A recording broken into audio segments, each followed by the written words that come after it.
This story is called Button Soup. It's like Stone Soup, which is an old classic story, but this one is the one that Disney has rewritten. So it's got Daisy Duck and all the Disney characters.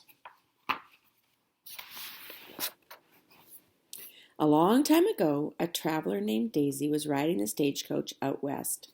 She was going to visit her old Uncle Scrooge. Daisy was tired and thirsty and very hungry. She could hardly wait to reach her uncle's house. When the stagecoach pulled into town, everyone came out to see who was on it. Goofy the sheriff walked up to Daisy. "Howdy," he said. "What can I do for you?" "I'm looking for Scrooge McDuck," said Daisy. "Scrooge McDuck?" cried Goofy the sheriff. "If you are as tired and hungry as you look, you should go to the hotel." Then he pointed to a little yellow house. "Old Scrooge lives there," he said, "but no one ever pays him a visit." "That is right," said Miss Clarabelle. "Old Scrooge must be the stingiest fellow in the whole West." "Yup," said Goofy. "He's the stingiest fellow in the West, all right." "I've met stingy fellows before," said Daisy. "Maybe I can teach my uncle a lesson." So Daisy went straight to the yellow house and knocked on the door. When Uncle Scrooge opened the door, Daisy threw her arms around his neck. "Surprise!" she cried. "I have come to pay a visit, Uncle." Scrooge did not look happy to see his niece. "I did not ask you to come," he shouted. But Daisy did not listen to him. She walked into the house. "I am very hungry, Uncle," she said. "What do you have to eat?" "You won't find any food here," said Scrooge. He tried to hide some dirty dishes. "There is no food in the house," he cried. "Poor Uncle," said Daisy. "You must be starved." And she went to the cupboard and took out a big black pot. There, on the shelf, was a basket of fried chicken.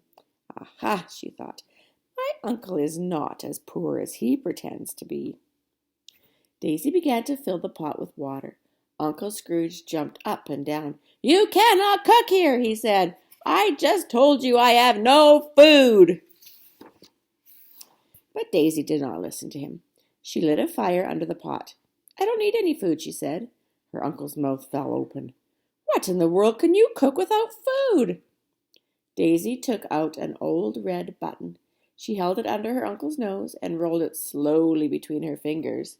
"With just this button," she said, "I can cook enough soup to fill that pot." "You can make soup with just one button?" said Scrooge. "I don't believe it." He watched Daisy drop the red button into the pot. "What do you call it?" asked Uncle Scrooge. "Button soup," said Daisy. Uncle Scrooge watched Daisy sniff the soup. She thought, "the stingiest fellow in the West is getting curious." Now Uncle Scrooge sniffed the soup. He did not smell a thing. Daisy began to stir very quickly. As she stirred, she said, "Whenever I make this soup at home, I always use some salt and pepper. But since you have no food in the house, I guess you have no salt and pepper." "I don't have any food," said Scrooge, "but I always save some salt and pepper for a rainy day." He lit a candle, opened a door in the ceiling, and climbed up into the attic. The attic walls were covered with jars of spice. Scrooge held his candle up to see them better.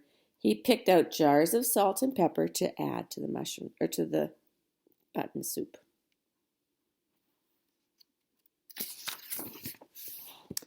Daisy poured the salt and pepper into the pot.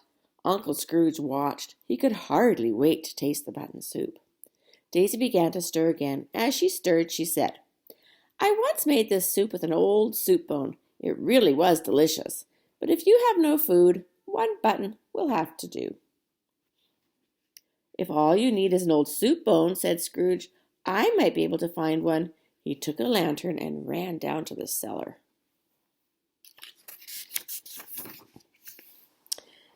Scrooge's cellar looked just like a butcher shop. He had hams and chickens and turkeys and beef. He picked out a juicy bone to add to the button soup. When Scrooge came back with the bone, Daisy dropped it into the pot. The soup began to bubble and boil. "It smells good," said Scrooge. "This soup won a blue ribbon at the state fair," said Daisy, "but that time I used potatoes and carrots." "If the blue ribbon soup had potatoes and carrots, we shall have them too," said her uncle, and he ran out to the barn. Up in the hayloft, Scrooge had vegetables, potatoes and carrots, and big heads of cabbage. He grabbed a pitchfork and tossed the hay. He found some potatoes and carrots to add to the button soup.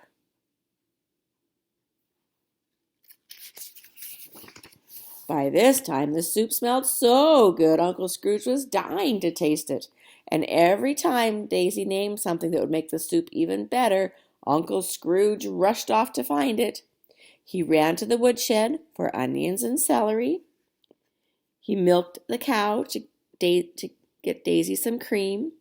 He dug up his garden to get her some turnips, and he carried everything to the big black pot. At last the button soup was ready to taste. "This is too much soup for me," said Daisy, "and this is too much soup for you.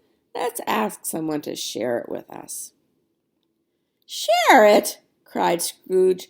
"Let's pour it into jars and save it. Food is hard to get." "But Uncle Scrooge," said Daisy, "don't you remember? We made this soup with just one button." "That's right," said Scrooge. "So we did." So Daisy ran to everyone in town. She ran to Goofy the sheriff. She ran to the ice cream parlor to get Miss Clarabelle. She ran to the general store for Mistress Minnie. She ran to the barber shop for Mickey and Cowboy Donald. And she told them all to come to Scrooge McDuck's house. When they came in, Scrooge gave each of them a bowl. "You sure are clever," said Miss Clarabelle. "Scrooge is not the stingiest fellow in the West any more." Daisy only winked her eye.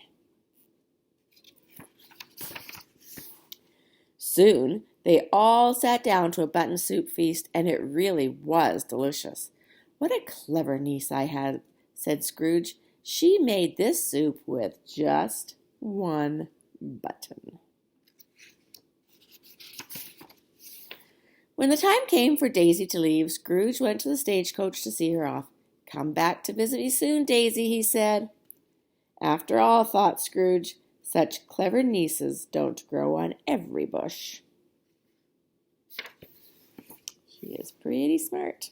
Look, you can see how old this book is. The binding's broken. It's a very, very old book. I think I had it when my children were little. All right, that's it for today. See you later.